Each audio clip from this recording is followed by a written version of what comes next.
अस्सलाम वालेकुम नाज़रीन, रबी न्यूज़ के साथ मैं हूं मोहम्मद अख्तर। सबसे पहले नजर डालते हैं सुर्खियों पर। रेवंत रेड्डी तेलंगाना के होंगे वज़ीर आला। नई दिल्ली में कांग्रेस आला क़यादत ने लिया फैसला। सीनियर कायदीन ने की मीडिया कॉन्फ्रेंस। 7 दिसंबर को होगी हलफ बर्दारी। तूफान मिचांग के पेश नजर तमाम जिला कलेक्टर्स को मुतहरिक कर दिया गया। राहतकारी कामों के लिए तैयार रहने की दी गई हिदायत।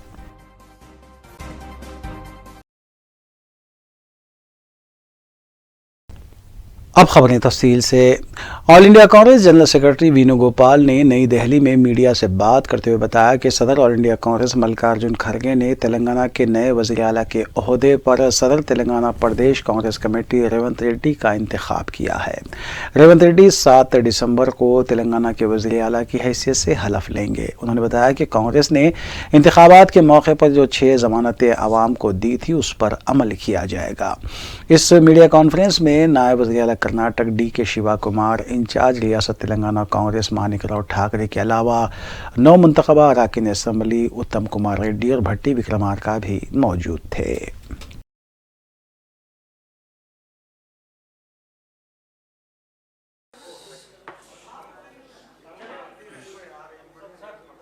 Okay. Namaskar, good evening. Here is an announcement regarding Telangana CLP. Yesterday, Congress Legislative Party had a meeting in Hyderabad to decide the newly CLP leader, Mr. DK Sikumar, Manikrao Thakre ji, Deebadas Munshi ji, K. Muralidharan ji, KJ George and Chachoy Kumar. These observers attended the meeting. CLP meeting took 2-3 resolutions. Number 1, thanking the people of Telangana for giving a massive victory for Congress party. Number 2, thanking the leadership, including Congress President Mallikarjuna Kharge ji, CPP Chairperson Srimati Sonia Gandhi ji, and former Congress President Rahul Gandhi and Priyanka Gandhi for extensively campaigning in Telangana. Then they unanimously entrusted the decision of CLP to the Honorable Congress President. Today noon, Mr. DK Shivakumar and Manikrao Thakre ji has given detailed report on their observation about the CLP meeting. After considering this report and with the discussion with the senior leadership, Honorable Congress President decided to go with Revanth Reddy, our PCC President, as the new CLP of Telangana Legislative Party. Revanth Reddy is working as the PCC President, a dynamic leader who campaigned in this election extensively with other senior leaders, like Uttam Bhatti ji and all other senior leaders. We already given promise to the people of Telangana with the guarantees. We are very sure, AICC is very sure that the first and foremost priority of this government, the new government, is to fulfill the aspirations of the people of Telangana and especially the guarantees which we given to the people of Telangana. This is going to be a clear-cut, clean and very energetic and able government which going to provide maximum governance to the people of Telangana. I'm thanking all the leaders, all the observers who went there, who worked there, and especially Mr. Shivkumar and his team of observers for doing the exercise in a beautiful manner. That's all. Yeah? No, that now whatever we want to announce, I already announced. The swearing will be happen day after tomorrow, 7th. 7th. No, that entire details we will let you inform. We will inform you later.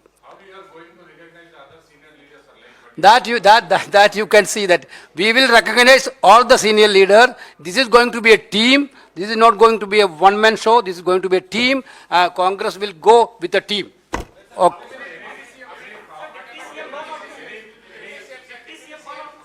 Everything you will be informed properly. Brother, whatever I want to say, I already told. Rest of the things leave for tomorrow also. Okay?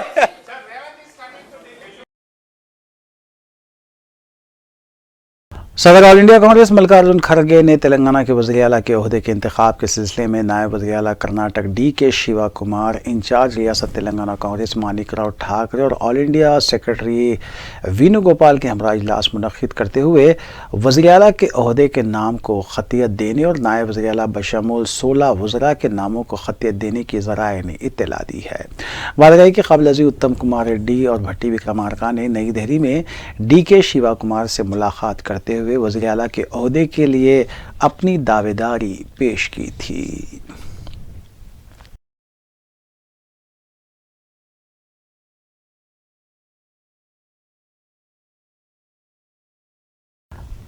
Telangana administration ने तूफान Michang के इम्कानी खतरात के तहत तमाम ज़िले collectors को हिदायत दी कि वो अलर्ट रहें और राहत कारी के अलावा बचाव कारी के कामों के सिलसिले में भी तैयार रहें। एनडीआरएफ की एक टीम को भद्रादरी, कोतागुड़म और मलगू अजला को भेजा गया है ताकि वो राहत कारी के कामों में हिस्सा ले सकें। स्टेट डिजास्टर मैनेजमेंट के सेक्रेटरी राहुल बवजा ने ज़िले कलेक्टर्स के हमरा एक टेली कॉन्फ्रेंस मुनक्किद की और इस सिलसिले में जायजा लिया। मज़कूरा तूफान से कोतागुड़म और मलगू के अलावा सूर्यापेट, महबूबाबाद और वरंगल भी मुतासिर हो सकते हैं।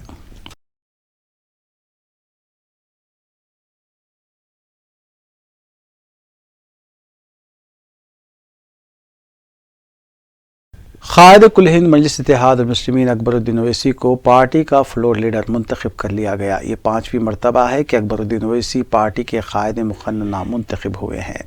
पीर को मुनक़्क़िद हुए पार्टी अरकान असम्बली के इजलास में मुत्तफ़िक़ा तौर पर लेजिस्लेचर क़ायद मुंतखब किया गया। इजलास की सदारत सदर कुल हिंद मजलिस इत्तेहाद मुस्लिमीन बैरिस्टर असदुद्दीन ओवैसी ने की, जबकि अरकान असम्बली अकबरुद्दीन ओवैसी, अहमद बलाला, मीर जुल्फ़िकार अली, जाफ़र हुसैन मेराज, कौसर महिउद्दीन और मोहम्मद मुबीन के अलावा मिर्ज़ा रियाजुल हसन आफंदी, मिर्ज़ा रहमत बेग अरकान कौंसिल भी इस मौके पर मौजूद थे।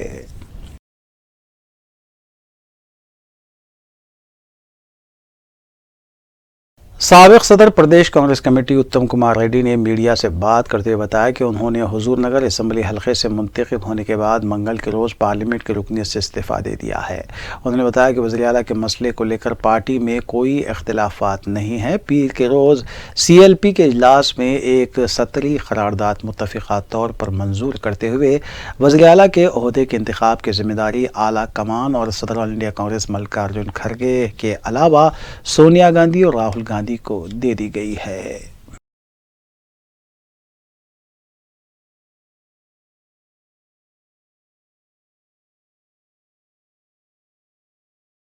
नायब सदर ऑल इंडिया कांग्रेस मल्लू रवि ने सदर तेलंगाना प्रदेश कांग्रेस कमेटी रेवंत रेड्डी की हिदायत पर सदर तेलंगाना जनरल समिति प्रोफेसर कोदंडराम से मुलाकात करते हुए उनसे असम्बली इंतखाबात में कांग्रेस पार्टी की तायद करने पर इजहार तशक्कुर किया। उन्होंने इस यकीन का इजहार किया कि TJS और कांग्रेस में मुस्तकबिल में भी खुशगवार ताल्लुकात बरकरार रहेंगे।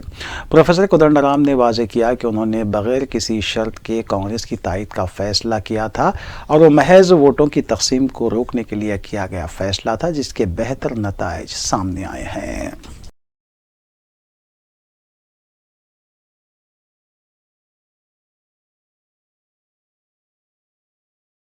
सीपीआई के नौ मुंतखबा रुकन असम्बली सांबा सिवारा और सीनियर सीपीआई कायद सी वेंकट रेड्डी के अलावा दीगर ने गच्चीबौली की होटल में सदर तेलंगाना प्रदेश कांग्रेस कमेटी रेवंत रेड्डी से मुलाकात करते हुए मुस्तकबिल की हिकमत अमली पर तबादले ख्याल किया। बाद अज़ां सीपीआई कायद सांबा सिवाराओं ने मीडिया से बात करते हुए बताया, चूँकि असम्बली इंतखाबात में दोनों सियासी जमातों ने मफाहमत करते हुए इंतखाबात का सामना किया था, इसको आगे भी बरकरार रखने के सिलसिले में तबादले ख्याल किया गया है।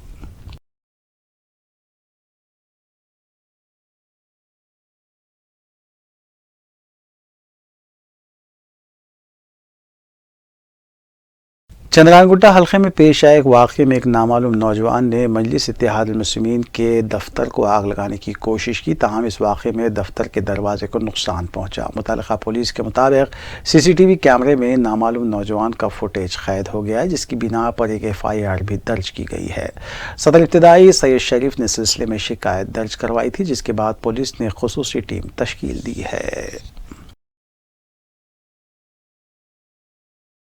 ड्रग्स कंट्रोल एडमिनिस्ट्रेशन से वाबस्ता टीम ने बावसूख इत्तला पर कार्रवाई करते हुए शहर के कई मुकामात पर धावा की और नकली दवाएं तैयार करने के रैकेट को बेनकाब किया गया, जबकि 4 करोड़ 35 लाख रुपए मालियती नकली ड्रग्स भी बरामद किए गए।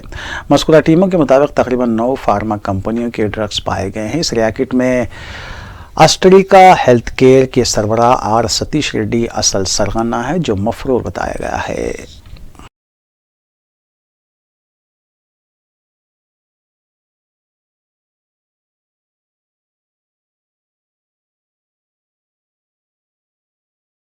कुल-हिंद मजलिस इत्तेहादुल मुस्लिमीन के अरकान असम्बली ने मुंतखब होने के बाद दूसरे ही दिन से मुतालिका हल्कों में काम का आगाज़ कर दिया है और आवाम से मुलाकात भी कर रहे हैं। इस सिलसिले के तहत दबिलपुरा डिवीज़न में नौ मुंतखब मजलिस रुकन असम्बली जाफर हुसैन मेराज ने कुरैशी बरादरी के हमरा एक इजलास मुनक़िद करते हुए उनके मसाइल से वाक़फ़ियत हासिल की। मस्जिद अलमास के अक़ में वाक़ कम्यूनिटी हॉल में मज़कूरा इजलास मुनक़िद किया गया। इस मौके पर हल्क़े असम्बली याक़ूतपुरा के इंचार्ज यासर अरफात के अलावा मजलिसी डिवीज़न कॉरपोरेटर्स और इब्तिदाई सुदूर मोतमदीन भी मौजूद थे।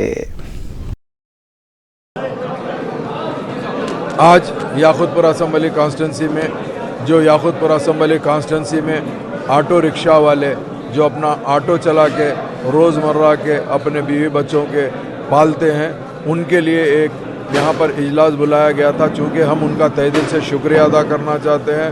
उन्होंने मजलिस इत्तेहादुल मुस्लिमीन याक़ूतपुरा असम्बली कॉन्स्टिट्यूंसी को न सिर्फ वोट दिया बल्कि अपने फैमिली का भी वोट दे के कामयाबी दिलाई। हम उनको पर्सनल बुला के उनका तहे दिल से शुक्रिया अदा करना चाहते थे और उसलिए शुक्रिया अदा किया। और उसके साथ साथ हमने उनके मसाइल सुने हैं। उस मसाइल के अंदर बेशक ऑटो वालों की जो तकलीफ़ है उसके लिए हम समझ सकते हैं। ऑटो वालों को आए दिन चालान किया जा रहा है, वो चालान के लिए हम हुकूमत से नुमाइंदगी करेंगे, ताकि वो गरीबों को अगर चालान करेंगे, रोज़ 500,000 रुपये अगर चालान हो जाएगा तो उन अपने बीवी बच्चों को किस तरीके से पालेंगे। एक ये है। और दूसरा मसला ये था कि ओन योर ऑटो स्कीम के अंदर माइनॉरिटी फाइनेंस कॉरपोरेशन ने ऑटो वालों के लिए ऑटो देने का प्रॉमिस किया था, मगर उन लोग पूरा प्रॉमिस को फुलफ़िल नहीं कर सके। नई हुकूमत आई है, हम नई हुकूमत को रोशनी डालेंगे और इनका ऑटो दिलाने की पूरी कोशिश करेंगे। मैं तमाम ऑटो वाले भाइयों का तहे दिल से शुक्रिया अदा करना चाहता हूं और उसके साथ साथ प्रिंट मीडिया, इलेक्ट्रॉनिक मीडिया का भी शुक्रिया अदा करना चाहता हूं।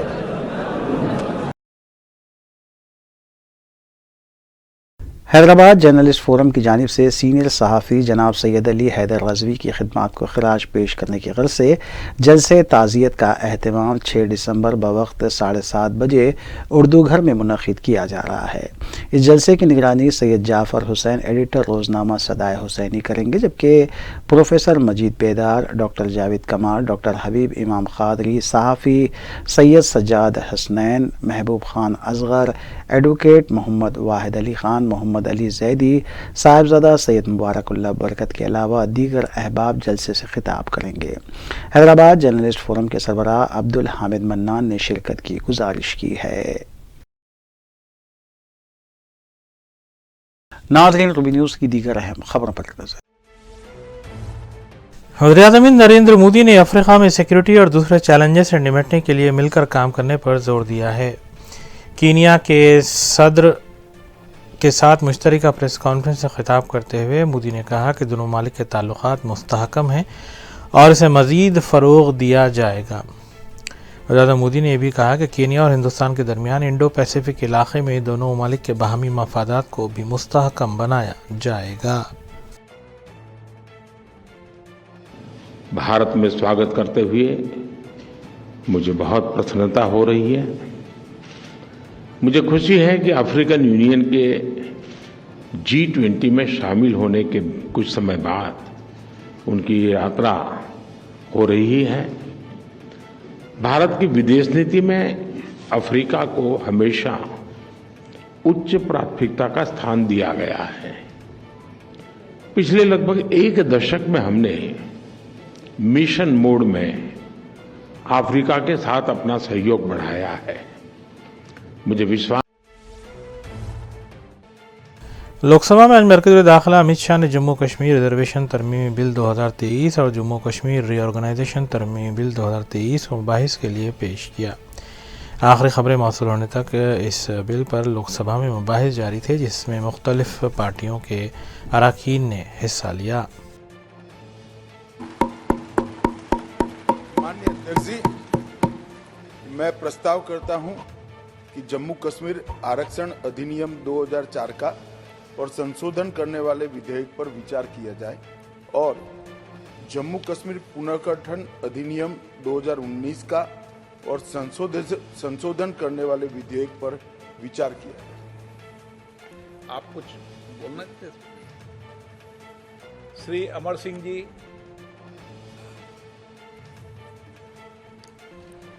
बहुत बहुत धन्यवाद।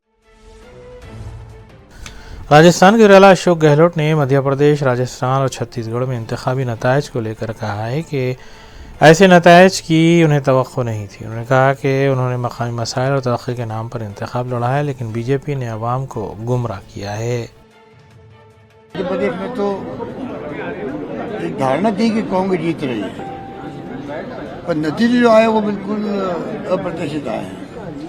वोट शेयर कम नहीं हुआ, ना राजस्थान में, ना मध्य प्रदेश में, ना छत्तीसगढ़ में। जो पहले वोट शेयर था वो आज भी कायम है कांग्रेस पार्टी। ये शुभ संकेत है आगे के लिए। पर बीजेपी का वोट शेयर है, वो जो पहले इंडिपेंडेंट थे या कोई भी थे, वोट शेयर उनके पास चला गया। राजस्थान में तो 2% 2.5% का फर्क रहा है। समाजवादी पार्टी सरबराह अखिलेश सिंह यादव ने कहा है कि हालिया इंतखाबी नताइज के बावजूद इंडिया इत्तेहाद आने वाले दिनों में और भी मजबूत होगा। मीडिया से बातचीत करते हुए अखिलेश यादव ने कहा कि मुल्क की आवाम बीजेपी को बेदखल करना चाहती है और बीजेपी बौखलाहट का शिकार है। यही वजह है कि सरकारी मशीनरी का इस्तेमाल हुआ है। इससे इंडिया गठबंधन और मजबूत होगा। इसके बारे में मुझे कोई जानकारी नहीं है, लेकिन जो मैंने आपसे अभी कहा फिर कहता हूँ कि जो परिणाम आए हैं आने वाले समय में इससे इंडिया गठबंधन और मजबूत होगा। देश की जनता भारतीय जनता पार्टी को हटाना चाहती है। अगर यही मानक हम मान लें कि लोग परिवर्तन चाहते थे, जिन प्रदेशों में शदीद समुद्री तूफान मैचुंग कुछ देर बाद आंध्र प्रदेश के साहिली इलाके बापटला से टकराएगा। मैचुंग मगरबी वस्ता और मलेखा जनूब मगरबी खलीज बंगाल और शुमाली तमिलनाडु के साहिलों पर 10 किलोमीटर फी घंटे की रफ्तार के साथ शुमाल मगरब की तरफ बढ़ रहा है। आखिरी खबरें मौसूल होने तक मैचुंग आंध्र प्रदेश के साहिली इलाके बापटला से टकरा चुका है।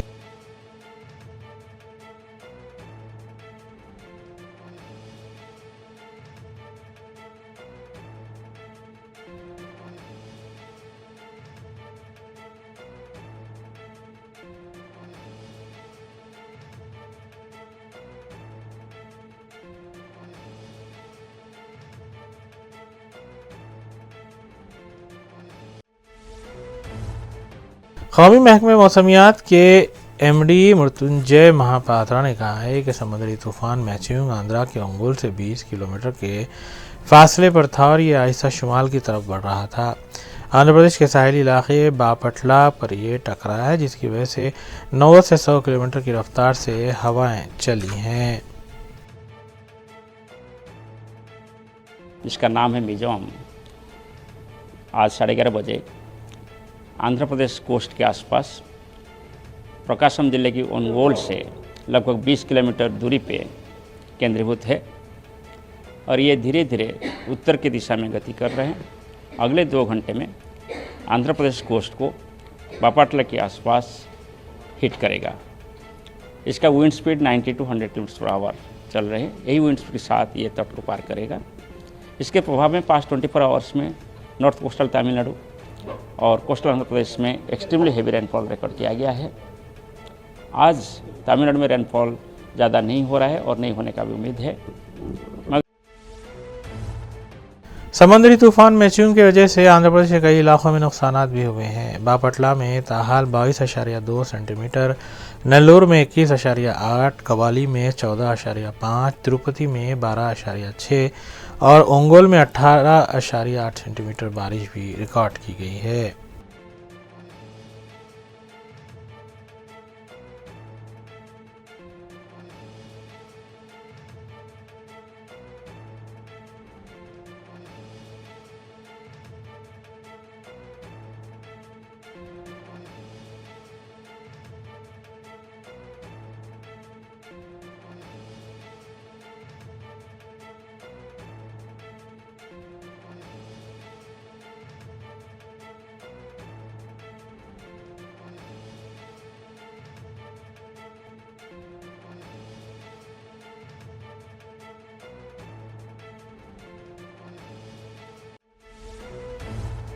चेन्नई में भी समुद्री तूफान मैचुंग के असर से शदीद बारिश हो रही है। 12 परवाजें मंसूख कर दी गई हैं, जबकि साउथ सेंट्रल रेलवे ने आंध्र प्रदेश से जाने वाली 22 ट्रेनों को भी मंसूख किया है।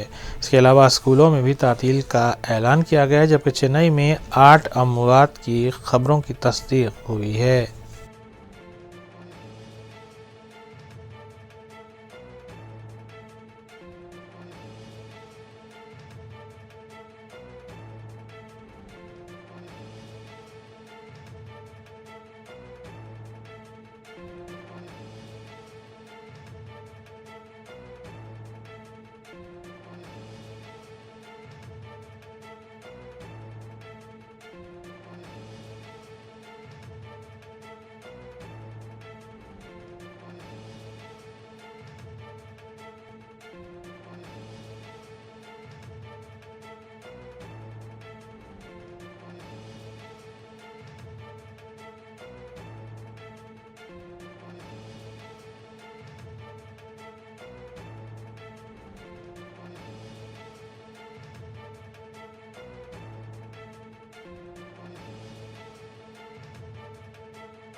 आंध्र प्रदेश के बापटला में बारिश ने ज़बरदस्त असर दिखाया है। आम जिंदगी कई इलाकों में मफलूज देखी गई और दरख्तों और खम्भों के गिरने की भी इत्तलात हैं। तेज़ हवाओं के चलने से बारिश के असर से भी आम जिंदगी पर असर पड़ा है।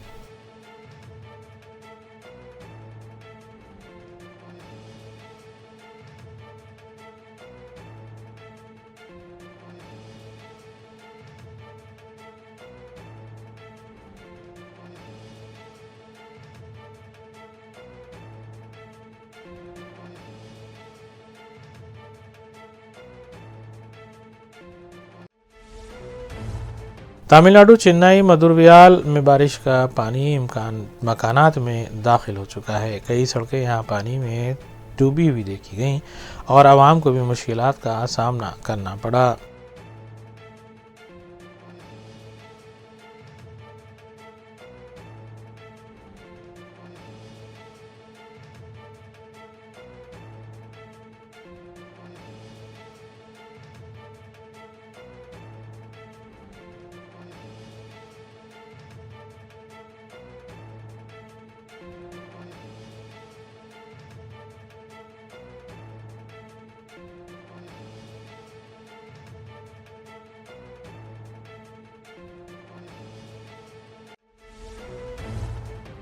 तमिलनाडु के दारुल हुकूमत चेन्नई में एक मस्जिद में बारिश मुतासरीन को पनाह दी गई है।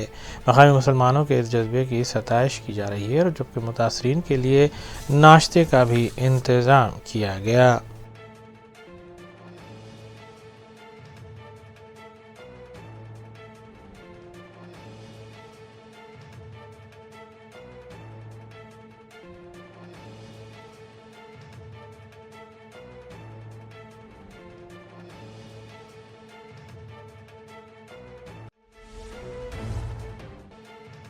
चेन्नई के शशिवर्धन नगर और टिम्बाराम कॉलोनी में लोग कश्तियों से एक जगह से दूसरी जगह मुंतकिल होते देखे गए।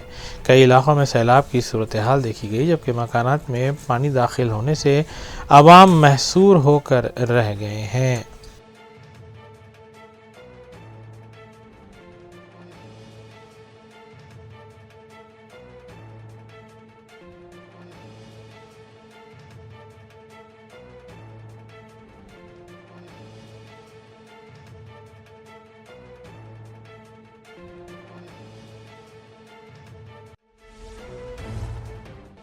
जम्मू कश्मीर नेशनल कॉन्फ्रेंस के लीडर उमर अब्दुल्ला ने रियासत में इंतखाबाती ताख़ीर के लिए बीजेपी को एक बार तनक़ीद का फिर निशाना बनाया है। मीडिया से बात करते हुए अब्दुल्ला ने कहा कि वज़ीर-ए-आला तभी बनता है जब इंतखाबात होते हैं, बग़ैर इंतखाबात के कोई चीफ मिनिस्टर नहीं बन सकता। उन्होंने कहा कि जब बीजेपी को इंतखाबात कराने की हिम्मत ही नहीं है तो इसे शिकस्त का खौफ है। यही वजह है कि इंतखाबात में टाल मटोल की जा रही है।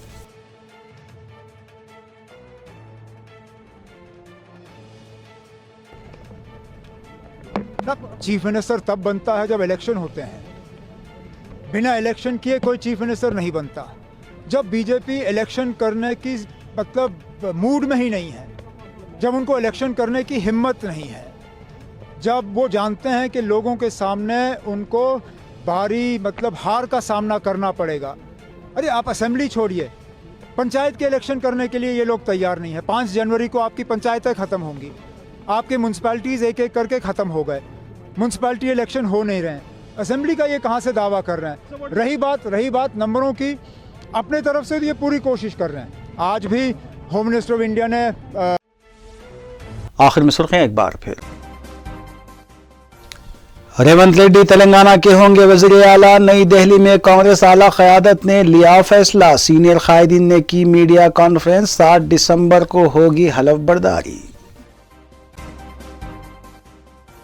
तूफान मिचांग के पेश नजर तमाम जिले कलेक्टर्स को मुतहरिक कर दिया गया। राहतकारी कामों के लिए तैयार रहने की दी गई हिदायत।